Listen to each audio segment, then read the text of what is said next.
நகை கடனை போய் பேங்கில் வச்சுன்னு வச்சுக்கோங்களேன், ரசீது வேணும் அது வேணும் இது வேணும்னு நம்ம ஆர்பிஐ ஏகப்பட்ட ரூல்ஸ் போட்டுச்சுடா. அதை இப்போ கொஞ்சம் அங்கடங்கட கலைச்சி விட்டுருக்காங்க நேரப்பட்ட பேர் போராட்டம் பண்ணதுனால. இதை பற்றி நீங்கள் என்ன நினைக்கிய அப்படின்னு கேட்ட உடனே எப்பயோ வாங்குறதாங்கிறதுக்கு இப்போ வந்து ரசீதுலாம் கேட்டால் அதெல்லாம் எங்கே நம்ம வச்சிருக்க போகிறோம், நம்மக்கிட்ட கிடையாது கொடுக்கறதுக்கு. ஆனால் ஆத்திரவசத்துனா பேங்க்குக்கு தான் நம்ம போகிறோம், மார்வாடிக்கிட்ட கூட போக முடியாது, நமக்கு பேங்க்குக்கு தான் கண்டிப்பாக போகிறோம். நம்ம அங்கே போயிட்டு ரசீதுலாம் கேட்டால் நம்மளால கொடுக்க முடியாது. ஓகே, அது இப்போ வேணான்னு சொல்லி அது இப்போ வேணான்னு சொன்னது ரொம்ப சந்தோஷம், வரவேற்கத்தக்கது. இவ்வளவு பெரிய மாசுக்கு இதெல்லாம் இதெல்லாம் வந்து முடியாத விஷயம். எத்தனை பேர் சீட் வச்சிருப்பாங்க? Not possible. ஓகே, அது இப்போ இல்லை அப்படின்ற மாதிரி ஆர்பிஐ அனௌன்ஸ் பண்ணிட்டாங்க. அது மட்டும் இல்லாமல் 2.5 lakhs வரைக்கும் அந்த தங்கத்தையை வந்து மதிப்பீடு பண்ணணும் அப்படின்ற அவசியம் இல்லை. 916 அல்ல 22 கேரட்டா அப்படின்றதெல்லாம் மதிப்பீடு பண்ணணும்னு அவசியம் இல்லை. எத்தனை கிராம் இருக்கோ அதுக்கு எவ்வளோ எலிஜிபிளோ அதை கொடுக்கலாம் அப்படின்ற ஒரு இதையும் வந்து மாற்றி அமைச்சிருக்காங்க. ஸோ அது தொடர்பாக உங்களுடைய பார்வை என்ன, எப்படி இருக்கு? இது இன்னொரு லேக்ஸ் ஆகும், போக போக இன்னொரு லேக்ஸ் ஆகும். இப்போ சொன்னதே இன்னொரு லேக்ஸ் ஆகும். அதான் 2.5 lakhோட மதிப்பு வந்து குறைஞ்சிக்கிட்டே இருக்கும் இல்லையா?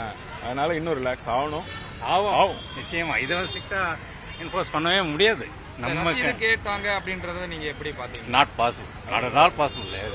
இந்த மாசுக்கு எத்தனை பேர் சீட் வச்சிருப்பாங்க? அதனால முன்னாடி வாங்கின நாம போனதுக்கே ரிசிப்ட் தூக்கி போட்டுருவோம் இல்லைங்களா?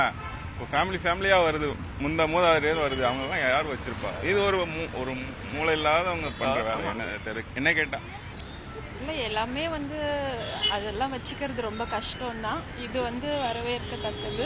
இன்னும் சொன்ன மாதிரி நிறைய ரிலாக்ஸேஷன் வந்தால் நல்லா தான் இருக்கும். கஷ்ட காலத்தில் உதவுனா மெயினாக வந்து விளைச்சல் இல்லாத அளவுக்கு இல்லாதப்போ தங்கத்தை வைப்பாங்க, விளைச்சல் ஆச்சுன்னா தங்கத்தை வாங்குவாங்க. மெயினாக அவங்க பண்ணுறது இதுதான். அவங்களாம் வாங்கவே மாட்டாங்க இப்படிலாம் ஆச்சுன்னா. என்னோட தாத்தா பாட்டி சம்பாரிச்சது அது மரபொழியாக அந்த பூர்வீக நகையை வச்சுக்கணும்னு சொல்லி வச்சுருக்கேன். இப்போ நான் அதை வச்சு கையில் வச்சுருக்கிறப்போ என்னோடய எமர்ஜென்சிக்கு போய் ஒரு அடகு வைக்கணும், ஒரு 10 லட்ச ரூபா தேவைப்படுது, 20 லட்ச ரூபா தேவைப்படுதுன்னு வைக்கிறேன். அப்போ நான் எங்கே போய் பில்லு தேட முடியும்? புரியுதுங்களா? தளர்வு பண்ணியிருக்கிறது நல்ல விஷயங்க. ஏன்னா லிமிட்டேஷன் வச்சுக்கோங்க.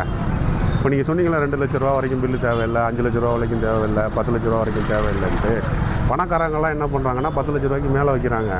அந்த பிளாக் மணி யூஸ் பண்ணுறவங்க 10 லட்ச ரூபாய்க்கு மேலே யூஸ் பண்ணுவாங்க. ஏழைங்க இந்த மாதிரி மிடில் கிளாஸ் வந்து 10 லட்ச ரூபாக்குள்ளே வைப்பாங்க. 10 லட்ச ரூபாக்குள்ளே வைக்கிறதுக்கு ட்ரை பண்ணுங்கள். அது யாருமே வந்து ஏமாற்ற மாட்டாங்க. அவங்க எல்லாமே மிடில் கிளாஸும் பிலோ ஆவரேஜ் உள்ளவங்களும் தான். வேறு தளர்வுகள்லாம் ஒன்றும் இல்லை. 500 ரூபா நோட்டை ஒழிங்க, இதுதான் தளர்வு. 500 ரூபா நோட்டு. ஏன்னா டிஜிட்டலைஸ் ஆயிடுச்சு.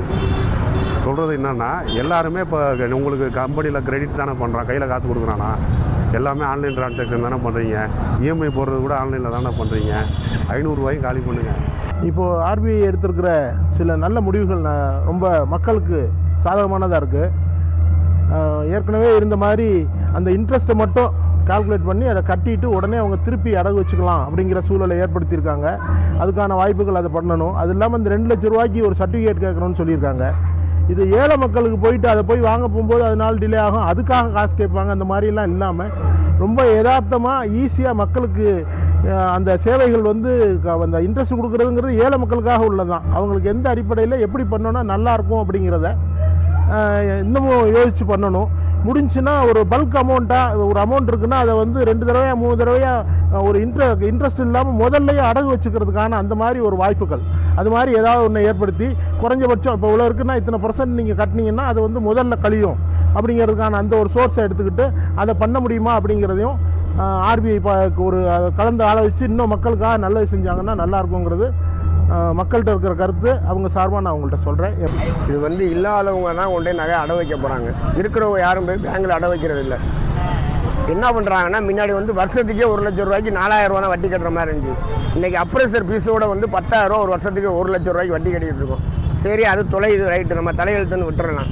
இப்போ என்னன்னா 1 லட்ச ரூபாய்க்கு நகை அடகு வச்சோம்னா வட்டியும் 1 லட்ச ரூபா பணத்தையும் முதலையும் அசலையும் கட்டிவிட்டு வட்டியையும் அதுக்கப்புறம் அதை திருப்பிட்டு அடுத்த நாள் தான் திருப்பி வைக்க முடியுங்கிறாங்க. இது எந்த வகையில் நியாயம்? ஏழை எளிய மக்கள் வந்து இதனால் பயனடைய முடியுமா? இல்லாதவன் தான் இங்கே போகிறான், இருக்கிறவன் எவனும் இங்கே போகிறதில்ல. இதை வந்து மறுபரிசீலனை ஆர்பிஐ பண்ணணும். இதை நிதியமைச்சரும் மத்திய அரசும் இதுக்கு தக்க நடவடிக்கை எடுக்கணும். இதுதான் என்னுடைய கோரிக்கை வந்து முன்னாடி வந்து போன உடனே இப்போ வைக்க முடியலை. போனோம்னா இப்போ காலையில் போய் வச்சோம்னா ஒரு நாள் ஃபுல்லாக ஆகி போகுது பேங்க்கில். அது சீக்கிரம் போன உடனே வச்சோம்னா வெளியில் வந்தோமான்னு இருக்கணும். இது ஒரு நாள் பொழப்பை கெடுத்துட்டு நம்ம போகிற மாதிரி இருக்குது. ஒரு நாளுடைய நம்முடைய வாழ்வாதாரம் பாதிக்குது, நம்மளுடைய வருமானம் பாதிக்குது. 2.5 லட்ச ரூபா தளர்வு பண்ணதை வரவேற்கிறோம். இது மாதிரி இந்த திட்டங்கள் அதாவது ஒரு நகையை வாங்கிட்டா அந்த நகை அடிப்படையில் கிட்டத்தட்ட ஒரு 100 வருஷம் 80 வருஷம் இப்படி வச்சிருக்க பாரம்பரியமாக வச்சுருக்க நகைக்கு பில்லு கொண்டு வா அப்படின்னு கேட்குறது மக்களை நசுக்கக்கூடிய ஒரு திட்டம். இது போன்ற திட்டங்களை எல்லாம் கைவிட்டு நகையை வச்சு அடை வைக்க போகிறோம்னா மக்களுக்கான எளிய திட்டங்களை போட்டு மக்களுக்கான உதவி செய்கிற திட்டங்களை போட்டு எளிமைப்படுத்தணும். இப்போ இதுவரையிலையும் இந்த 2 லட்ச ரூபா தளர்த்திருக்கதை ரொம்ப ரொம்ப வரவேற்கிறோம். அது மாதிரி மக்களுக்கான திட்டத்தை நகைக்கு இன்னும் கடனை அதிகரித்து, அதாவது கிராமுக்கு 50 ஒரு 5000 அப்படி கொடுக்குற இடத்துல ஒரு 7000 ரூபா கொடுத்து மக்களுக்கு உதவி செய்கிற திட்டங்களை நம்ம மத்திய அரசும் மாநில அரசும் அதை செஞ்சுச்சுன்னா நல்லாயிருக்கும். மக்களை நசுக்காமல் இது போன்ற நசுக்கிற திட்டங்களை கைவிட்டுட்டு உதவி செய்கிற திட்டங்களை முன்னெடுத்து வந்தாக்க மிக உதவியாக இருக்கும்னு கேட்டுக்கிறேன். 2 லட்ச ரூபா தளர்வுங்கிறது வரவேற்கத்தக்கது தான். ஆனால் இந்த 2 லட்ச ரூபா ஷூரிட்டி கேட்குறங்கிறது ஒரு எப்படி சொல்லுதுன்னா எல்லாருமே கிடச்சிடாது. ஏன்னா இன்னைக்கு கட்டுறவங்களும் இருக்காங்க, கட்டாதவங்களும் இருக்காங்க, நடுத்தர மக்களும் இருக்காங்க. நாங்களாம் எல்லாருமே பூக்கடை, ஆட்டோ டிரைவர் இருக்காங்க, வேன் டிரைவர் இருக்காங்க. ஓனர்ஸுக்கு ஒன்றும் பிரச்சனை இல்லை. ஷூரிட்டினா ஒரு பேங்க்லேயோ நம்ம தெரிஞ்ச ஆடிட்டரோ ஏதோ கொடுத்துருவாங்க. இல்லாதவங்க பாமரப்பட்டவங்களுக்கு கொடுத்தா ரொம்ப ஹெல்ப்ஃபுல்லாக இருக்கும். அதுக்கு ஷூரிட்டின்னு கேட்குறது ஒரு கண்டிக்கத்தக்கது. ஷூரிட்டி இல்லாமல் கொடுத்து இவங்க கட்டுவாங்க கட்ட மாட்டாங்கன்னு அவங்களோட பேங்கோட வரவு செலவை பார்த்து அவங்களுக்கு கொடுத்தா எல்லாருக்கும் பெனிஃபிட்டாக இருக்கும். தளர்வுங்கிறது ரொம்ப வரவேற்கத்தக்கது தான். தளர்வுங்க இருந்தால் எல்லாருமே வாங்கிக்கலாம், எல்லாருக்கும் யூஸ்ஃபுல்லாக இருக்கும். இன்றைக்கி வெளியில் போய் 4 வட்டிக்கு கடன் வாங்குறதுக்கு ஒரு பேங்க்கில் கொடுத்தாங்கன்னா அவங்க வெளியில் கட்டுற காசு அசலையும் சேர்த்து பேங்கை கட்டிடுவாங்க. எல்லாரோட லைஃப்பும் கொஞ்சம் பிரகாசமாக இருக்கும். அதாவது பணக்காரங்களுக்கு சாத்தியப்படாது, ஏழை மக்களுக்கு ரொம்ப ரொம்ப ஹெல்ப்ஃபுல்லாக இருக்கும். இந்த இதை தளர்வு கொடுத்ததை அப்படியே மெயின்டைன் பண்ணி எல்லாத்தையும் கொடுத்தாங்கன்னா ரொம்ப யூஸ்ஃபுல்லாக இருக்கும். சார் வேறு என்ன தளர்வுனா, பேங்கை பொறுத்த வரைக்கும் இன்றைக்கி எதுவுமே கையிலன்னு இல்லை. GPay, PhonePe, Paytm, credit A to Z எல்லாமே ஆன்லைன் தான். ஆன்லைன் சார்ஜஸை பேங்க்லேருந்து கொஞ்சம் குறைச்சாங்கன்னா எல்லாத்துக்கும் ரொம்ப ரொம்ப பெனிஃபிட்டாக இருக்கும். அது ஒன்று தான் எல்லாத்தோட இதுவும். வருஷத்துக்கு 2 டைம் காசு பிடிக்கிறாங்க. SMS சார்ஜ் தனியாக பிடிக்கிறாங்க, மெயின்டெனன்ஸ் சார்ஜ் தனியாக பிடிக்கிறாங்க, எல்லாமே தனித்தனியாக பிடிக்கிறாங்க. இப்படி எல்லாருமே பிடிக்கும்போது அந்த அளவுக்கு சர்வீஸ் பேங்க் கொடுக்குறது இல்லை. இன்றைக்கி கனரா பேங்கில் 5ஆம் தேதி டியூனா ஒரு 50, 60, 70 பேர் கொண்டு பணம் போடுறாங்க. ஆனால் அவங்களால யாருனாலையும் போட முடியலை. அந்த அளவுக்கு எக்யூப்மெண்ட்ஸ் இல்லை. பேங்க்லேருந்து பணம் வாங்குறதுக்கு எவ்வளவோ பண்ணுறாங்க, ஆனால் மக்கள் அதை செலுத்துறதுக்கான வழி இல்லை. அது எல்லாம் கொடுத்தாங்கன்னா எல்லாத்துக்குமே யூஸ்ஃபுல்லாக இருக்கும். யாருக்கும் டியூ ரிட்டர்ன் ஆகாது, பறக்க வேணாம், கொல்ல வேணாம். அது மாதிரி என்ன சோர்ஸாக அந்த மாதிரி பண்ணால் ரொம்ப நல்லா ஹெல்ப்ஃபுல்லாக இருக்கும். இப்போ 2 லட்ச ரூபா தளர்வு அப்படிங்கிறது இப்போ ஒரு மக்களோட கொதிப்பு நிலைக்கு அப்புறம் அரசாங்கம் அறிவிச்சிருக்கு. ஆனால் அரசு ஒரு அறிவிக்குது அப்படின்னா இது ஏதோ ஒரு திட்டத்தின் அடிப்படையில் தான் அது ஒரு கண்ணோட்டத்தோடு தான் அவங்க அறிவிக்கிறாங்க. இது வேணால் தற்காலிகமாக மக்களை ஏமாத்துகிற வேலையாக இருக்கும்.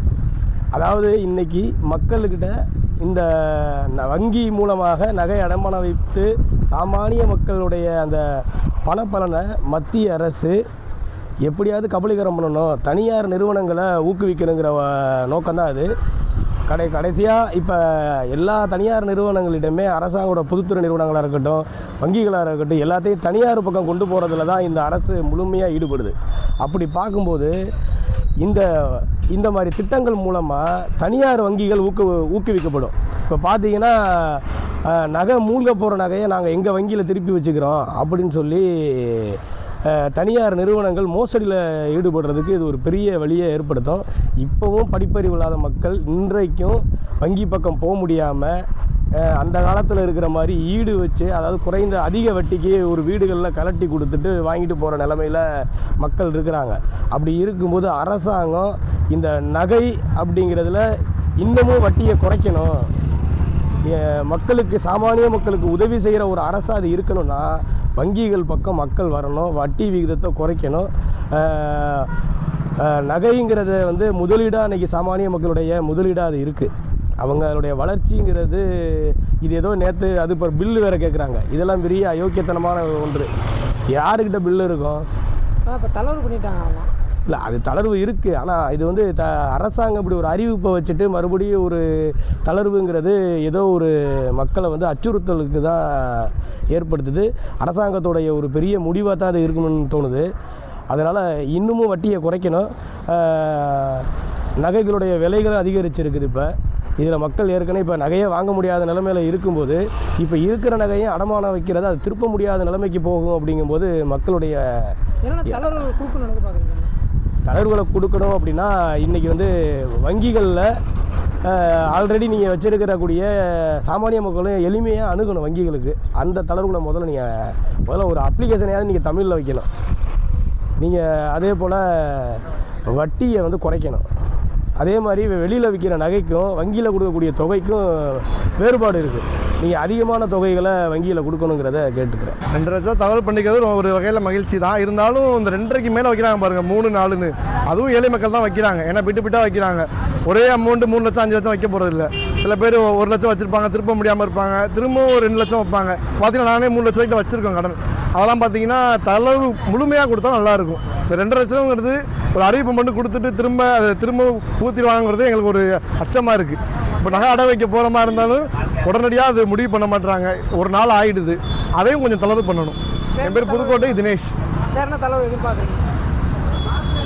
இன்னொன்று வந்து முழு அமௌண்ட்டையும் கட்டிட்டு தான் திருப்பணும்னு சொல்கிறாங்க. அது யாராலுமே சாத்தியமாகாது. முழு அமௌண்ட் நம்ம இருந்தால் ஏன் பேங்க் போய் அடகு வைக்க போகிறோம்? அது முழு அமௌண்ட்டையும் திருப்பிட்டு பண்ணணுங்கிறது சாத்தியமே இல்லை. அதுக்கும் பழையபடி இருந்தாலே நல்லதுன்னு நினைக்கிறேன். இந்த ஆர்பிஐனுடைய அறிவிப்பு வந்து பார்த்தோம் அப்படின்னாக்கா சராசரி ஏழை எளிய மக்கள் வந்து இந்த அறிவிப்புனால் வந்து பெரும் அச்சத்தில் இருக்கிறாங்க. அதுதான் வந்து நிதர்சனமான உண்மை.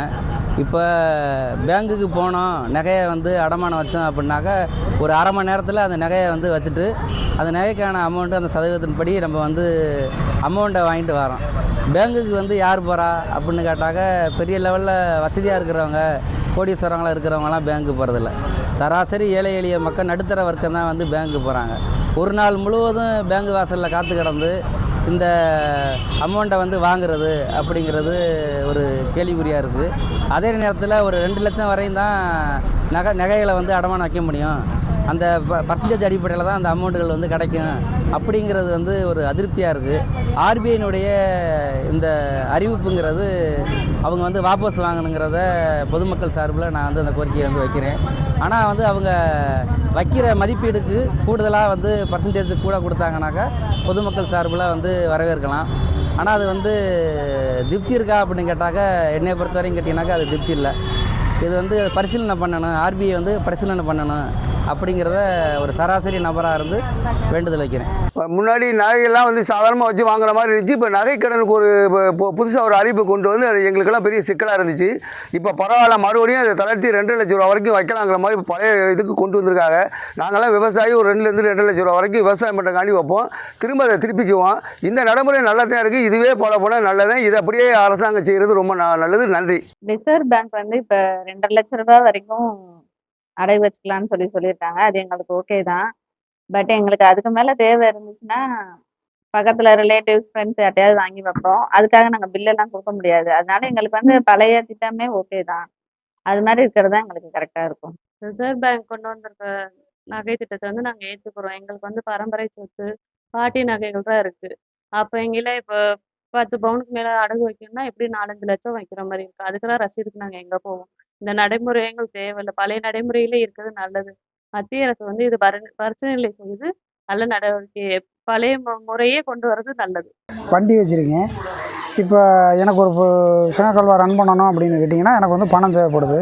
அப்போ அந்த நகையை கொண்டு அடமானம் வைக்க போனோம் அப்படின்னா நகையை அடமானம் வைக்க போனோம்னா ரூல்ஸ் எல்லாம்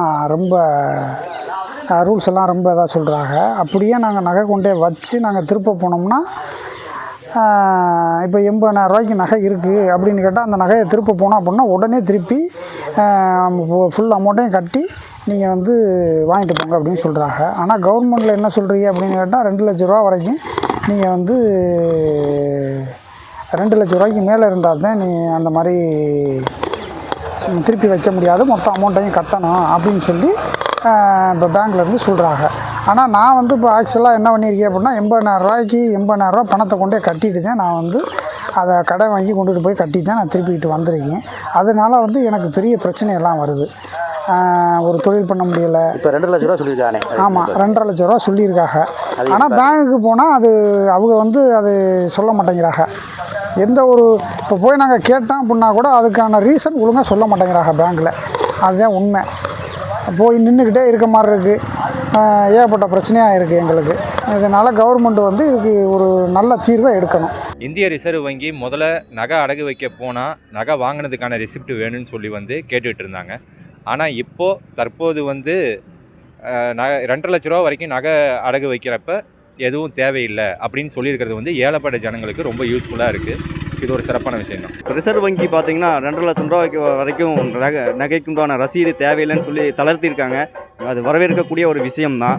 இருந்தாலும் கூட இப்போ நம்ம ஒரு தொழில் பண்ணணும், நம்ம கையில் மணி இல்லை, நம்மகிட்ட நகை தான் இருக்குது அப்படிங்கிற பட்சத்தில் நம்ம கொண்டு போய் நகையை வைக்கிறோம் போது அந்த 2.5 லட்சம் ரூபாய்ங்கும் போது அந்த ரசீது தொலைஞ்சிச்சுன்னா நம்ம அடித்தட்டு மக்கள் என்ன பண்ணுவாங்க அதை நினச்சி பார்த்து 10 லட்சம் ரூபா வரைக்கும் இந்த தொகையை ரசீது தேவையில்லைன்னு இந்த ரிசர்வ் வங்கி ஏற்றி கொடுக்கணும். தங்க நகையை வச்சு பணம் வாங்குறதுக்கு வங்கிகளில் சில முக்கியமான கட்டுப்பாடுகளை ஆர்பிஐ விதிச்சிருந்தாங்க, ரிசர்வ் பேங்க் விதிச்சிருந்தாங்க. ஏன்னா அதில் பொதுமக்களோட கொஞ்சம் எதிர்ப்பால் சில நிபந்தனைகளை தளர்த்தி ஒரு 2.5 லட்ச ரூபா வரைக்கும் அந்த விதிமுறையை கொஞ்சம் தளர்த்தி விட்டாங்க. இதில் நாங்கள் என்ன சொல்ல வரோன்னா, எங்களை மாதிரி சின்ன சின்ன தொழில் பார்க்குறவங்களுக்கு நீங்கள் ஒரு 5 லட்ச ரூபா வரைக்கும் அந்த நிபந்தனைகளை கொஞ்சம் தளர்த்தி விட்டிங்கன்னா வசதியாக இருக்கும். ஏன்னா இப்போ எந்த ஒரு விஷயத்தை எடுத்தாலும் குறைஞ்சபட்சம் ஒரு 5-6 லட்ச ரூபா இல்லாமல் இந்த தொழில் பண்ண முடியலை. ஏன்னா அதுக்கு நீங்கள் கவர்மெண்ட் கொஞ்சம் பரிசீலனை பண்ணி ஆர்பிஐ என்ன சொல்லணும்னா ஒரு 5 லட்ச ரூபா வரைக்கும் விலக்கு கொடுத்தா கொஞ்சம் நல்லாயிருக்கும். நகையை கொண்டு போய் கடையில் அடகு வைக்கிறதுக்கு அந்த நகைக்கு உண்டான ரசீது வேணும்னு சொல்லி முதல்ல சொல்லியிருந்தாங்க. இப்போ அந்த ரசீது வேண்டாம்னு சொல்லி நீக்கியிருக்காங்க. அது வரவேற்கப்பட்டுள்ளதான், நல்ல விஷயம்தான், இன்னும் சொல்லலாம். ஆனால் ஒரு சில நகைக்கு மட்டும்தான் அப்படின்னு சொல்லியிருந்தாங்க. அதே இது எல்லா நகைக்கும் சொல்லியிருந்தாங்கன்னா இதோட நல்லா வரவேற்கப்பட்டுள்ளதாக இருக்கும். நகைக்கடன் வைக்கிறதுக்கு ரிசர்வ் வங்கி சில நிபந்தனைகள் வச்சுருந்தாங்க. சில நிபந்தனை இப்போ விடுபட்டுருக்காங்க. இப்போ கஷ்டப்படுறவங்க தான் நகை அடகு வைப்பாங்களே, எப்படி முதலாளி மாதிரி யாரும் வைக்க போகிறது இல்லை. அப்போ திரும்பி மொத்தத்திலேயே எல்லாத்தையும் நீக்கி பண்ணிட்டு ஒரு சராசரியாக இது பண்ணீங்கன்னா இது நல்லாயிருக்கும்.